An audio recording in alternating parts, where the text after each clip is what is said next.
Hi guys, welcome back to my channel. My name is Afi and I'm back again with another video. This video is about intimacy with God, how to develop intimacy with God. So if that's something that you have been curious about, when you hear people talking about intimacy with God, you're like, what is going on? So this is the video for you. If you know anybody who could benefit from this topic, please feel free to share it with them.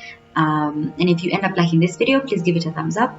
Also, if you're new here, please make sure you subscribe if you like the kind of content that I do. I do a lot of Bible plans, song inspirations, and just a whole bunch of life stuff. So I hope you enjoy. So the beginning of this Bible plan basically starts with a story about an American pastor whose name is John Wimber.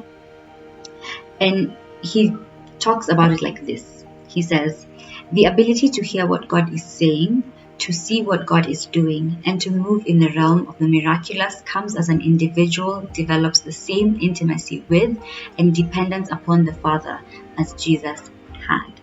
So that's an instruction that he gives. And it's not even an instruction. It's more just like, that's the way it is. So then he says, how did Jesus do what he did? The answer is found in his relationship with the Father. How will we do the greater things than these which Jesus promised? By discovering the same relationship of intimacy, simplicity, and obedience that Jesus had with God. So that was just a little intro part that I wanted to bring in, because essentially that last part that says, like, you need to have a relationship of intimacy, simplicity, and obedience with God. I feel like sometimes we think that we can have one without the other, but we can't. It's interesting because the day that I decided to plan this video, I was watching a video earlier on that day that was talking about vulnerability with God, and I'm going to try and link it down below so that you can check it out. It's by Mukumi and her husband, and yeah, it was a very beneficial video, and it was nice to watch that before planning this. So that was interesting how that worked. But yeah, so the first thing is openness, vulnerability, and honesty. And here we're taking an example from David. As usual, the first story is David stuff. And basically the lesson here is that David was imperfect, right? And the thing that's said here is there were times when David was down, his soul felt empty. He was honest and open enough to talk about the challenges. And the verse that I'm going to give as the verse for this entire video is going to be basically David talking about basically just being open to God about everything that's happening in his life. So the first thing he was open about was the opposition that he was facing. When he felt like he was being attacked, he would always go to God and say, these people are attacking me and stuff like that. And the second thing that he was open about is unanswered prayer. So whenever he felt like he's praying to God and it's falling on deaf ears, he would tell God. He'd be like, my prayers returned to me unanswered, right? He would tell God that that's exactly how he was feeling. I feel like sometimes we think that we're not supposed to say that to God, but I think who better to tell than God what you're feeling about God? You know what I'm saying? Just going back to a topic on gossip and things like that, who better to tell things like that than the person themselves? You know what I'm saying? So the third thing that he was honest about was failure. And that's basically we all stumble at some point, and David was very good at coming back to God and being anyway, I've made a mistake, but my soul is still to God. So those are the lessons that we can get from David. Something that says here is David, speak to God about all of your challenges. That's important. And if you haven't watched my videos on broken prayers, I'm going to leave it linked up here and you can check that out, because it just talks about this more in depth and I don't want to repeat the stuff that I say there. So usually it's it ends, a section ends with a little prayer, and this prayer basically says, I will give you thanks in the great assembly, among the throngs I will praise you. That's the end of the prayer.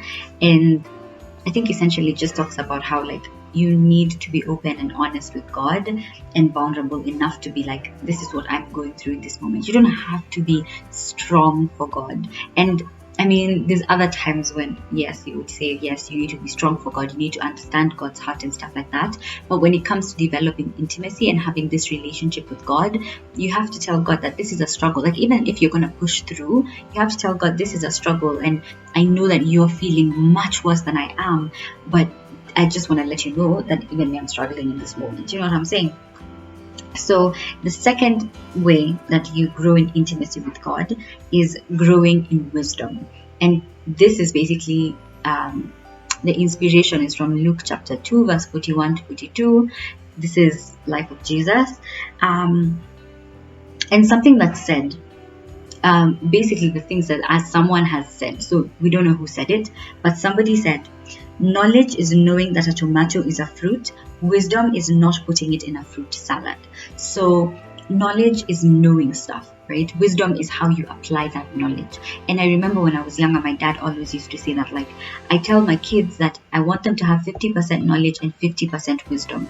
And it didn't ever make sense to me. I was like, what are you saying? But like, don't know how to apply that knowledge, then what's the point of that knowledge anyway? So that's just something I wanted to throw in there. But yeah, so wisdom outweighs wealth. Intimacy with the Father leads to growth in wisdom. And another thing that I want to say is knowledge is horizontal and wisdom is vertical. So knowledge is imparted by human beings, right? It's like you go to school and you learn about things, or or like if you think about even like oral tradition, like the whole idea of like people being taught, like traditions being passed down generation to generation, that's more like knowledge, right? Like from person to person. But then again, if you think about it, when it's like your grandma telling you something and being like, this is a lesson that I'd like to impart on you, that's like a vertical sort of like direction, right? So that's the wisdom. So, well, that's where wisdom and knowledge comes in, right? Knowing what it is and then understanding how to apply it in real life. So wisdom comes from listening. That is a very important point. You have to listen. You have to, as much as the first point was what? Be open, honest, and vulnerable. The second point is listen to God, right? So take time to sit there and listen to what God is trying to tell you, because sometimes we're like, I want to talk to God. You're the one who wants to keep the conversation going, and you don't know how to sit in silence and just like meditate for 2 seconds. Wisdom comes from listening, right? That's where we're at. Something that was said here is Sir Isaac Newton said, I find intelligence is better spotted when analyzing the questions asked rather than the answers given. And essentially, I realized that I'm the kind of person who's always asking questions. It gets annoying, I understand. I also sometimes even stop myself and I'm just like, why am I asking so many questions? You just chill. You know what I'm saying? But seeing this statement, like, I find intelligence is better spotted when analyzing the questions asked rather than the answers given. And I think the reason is because if you think about going to school and learning, right, you're sort of like given answers to these questions that are there. But when you ask more and more, sometimes people don't know why they're teaching you what they're teaching you. They're just like, this is what we're teaching you and that's it, right? But what's the point? Not even in a bad way, but what's the point, right? Like, we all have to have that sort of like spirit of searching and trying to find answers to questions that haven't been asked before, because there are questions that have already been asked and they will be asked forever and ever. But there are questions that you can ask that no one has ever thought of, and I think that's where you grow. Wisdom leads to simplicity. So wisdom basically brings things from complex to simple. It's just that idea of like, you get this complex knowledge and you're like, how do I put this in real life? Like, when you think about studying the divine principle, for people who know that, the divine principle is a book. The Bible is a book. How do you put the stuff that's in that book into your normal life? You can lecture and you can preach for your entire life, and still you're not going to know how to apply it in real life. Like, in your own personal life, do you apply the things that you're preaching? Good question. So wisdom is holistic. which is what I'm saying, it applies to how we live our lives. It's not about what we're telling other people, it's about how we are living our lives day to day. Wisdom should grow through his intimate relationship with God. So wisdom grows through your intimate relationship with God. I think that's self-explanatory. So the third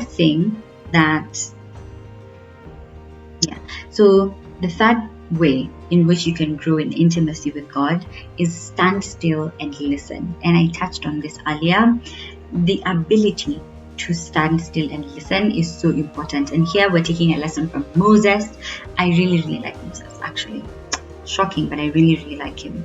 And there's a verse here that says, when Moses entered the tent of meeting to speak with the Lord, he had the voice speaking to him and he spoke with him. The Lord said to Moses, blah, blah, blah, blah, blah. Right? God spoke to Moses and Moses spoke to God. It was always, the way it's described in the Bible is it was a two-way conversation. And I don't think like anyone else has had such direct conversation with God as Moses, honestly. But of course I haven't read the whole Bible, so but essentially just reading the way it was like a two-way conversation where Moses could tell God, don't be that pissed at your people, like you've taken them out of this land and you brought them this far and blah blah blah, like forgive them. And God would be like, no, I want to kill all of them, they're never gonna make it. And I think that's such a beautiful relationship. So something that Moses did essentially, and something that we are encouraged to do, is when you don't have an answer, remember to say, wait until I find what the Lord commands concerning you. And Moses did that a couple of times where someone asks him a question and he doesn't have the solution, and he's like, I have to ask God about that because I do not know. And I feel like as we grow up thinking that we have to have the answers to every single question. So whenever a question is asked, you have to have the answer. That's just how we grow up. We grow up believing that that's the way it's supposed to be. We grow up around people who act like they have all the answers, even when their answers are so dumb. You're just like, that is not even an answer. Like, that's not an answer.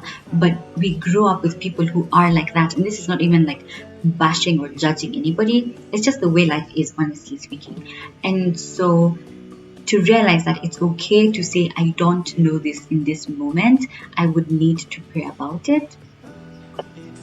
That's important, right? That's such an important skill, and it's not something that you're taught in school. In school, you're taught to have an answer. Wait. Kwanza, in school, try not to have an answer. Just you try to not be able to answer a question. You're going to be asked how stupid you are. You're going to be asked where you are in school when people are learning. You're going to be asked what's wrong with your brain. Everybody's going to look at you like you're stupid because you're just supposed to have all the answers. Like, I'm trying to think back to a time when anyone ever told me, like, it's okay to not have the answer, and I don't remember. I can't remember even any adult in my life when I was a child ever being like, I don't have the answers to that question. I was either being told, you're asking way too many questions, you need to stop, or I was told, I'm asking too many questions. I'm told an answer that didn't even make sense to me, and would cause me to ask even more questions, and then I would be told, you're asking too many questions, so maybe you want to refrain from asking so many questions. And I remember being in high school and basically being told, there's this saying in Swahili actually, kuuliza si ujinga. Let me tell you, that was my motto in life, kuuliza si ujinga. So I would ask questions. I would ask so many questions until you and me, I'm like, hey, why are you asking so many questions? But it's because if you don't know, then how else will you know? How else? And then I remember learning in philosophy about Socrates, what is his name? That one. And he always asked questions, and he always said, I know because I do not know, or something like that. Is that what he used to say? I'm going to look for the actual phrase and I'm going to put it somewhere here. But he used to say that, like, I do not know, and that's why I know. And people hated him. Like, during his time, he was really, really hated. And that's because he used to question a lot, right? And if you think about Jesus' technique, he asked questions as well, right? Like, of course he said a lot of things and he used to answer and things like that. But there's a lot of times where Jesus is asked a question and he asks a question in return. And then the Pharisees are just left there like, well, well, so just that idea of asking questions and always being curious and not being ashamed to ask questions, that is very, very important. And I think it's an important lesson for us to know and to like emulate, because why not? Like, why not ask as many questions as you can? I don't understand why this is such a huge, I mean, I guess I do. It's very annoying and it's tiring for someone to keep asking you questions. But as human beings, our jobs are to sort of live for the sake of others, right? So if someone is struggling with something, then I think we should be able to like overcome ourselves and our selfishness and basically try and like help someone understand something. I try not to impart my knowledge on people that don't want it, just because that's a lot of work. But if someone asks you a question, just make sure that you answer that question. Yeah, so that was the last point. Stand still and listen. Listening is very, very important. I feel like I haven't talked about that whole concept, but having that ability to listen to what God is telling you is so important. Like, not every day you're here telling God, oh, this is how I'm feeling in my heart. God, I feel wronged. God, I feel like these people are against me. God, oh, I don't know what, blah, blah, blah. Not every single day that's what you're supposed to be doing. Sometimes you just need to sit in silence and in the presence of God. And I feel like when this statement is said, you feel like, okay, now I have to build a sanctuary and I have to have this special place. And I think it's good to have an altar, right? But essentially, living with God in your life on a daily is such a good thing. Like, I remember sometime, there was a time when I would be like, God, this has just happened. What do you think I should do? And I would get an answer, and just that feeling of like you're having a conversation with God, that's really, really cool. And listening to what God has to say, because God is always going to guide you in the direction that you need to go. Sometimes the answers don't come immediately. Sometimes you have to wait a little bit for those answers, but it's not a bad thing to wait as well. Like, we also need to stop wanting like immediate satisfaction. I feel like I've sort of fallen into that whole cycle of wanting immediate satisfaction, but it's important to learn patience and discipline, and those are just things that I think are an important aspect of life in general. And so, yeah, stand still and listen. So the verse of the day is going to be Psalms chapter 35, verse 11 to 18. I'm just going to read it out because it's not that long. But it basically says, a psalm of David. False witnesses did rise up. They laid to my charge things that I knew not. They rewarded me evil for good, to the spoiling of my soul. But as for me, when they were sick, my clothing was sackcloth. I humbled my soul with fasting, and my prayer returned into mine own bosom. I behaved myself as though he had been my friend or brother. I bowed down heavily as one that mourneth for his mother. But in mine adversity they rejoiced and gathered themselves together. Yeah, the abjects gathered themselves together against me, and I knew it not. They did tear me and ceased not. With hypocritical mockers in fists, they gnashed upon me with their teeth. Lord, how long wilt thou look on? Rescue my soul from their distractions, my darling from the lions. I will give thee thanks in the great congregation. I will praise thee among much people. So that's the verse of the day. I hope you enjoyed this video. If you did, please give it a thumbs up, and I will see you next time. Bye.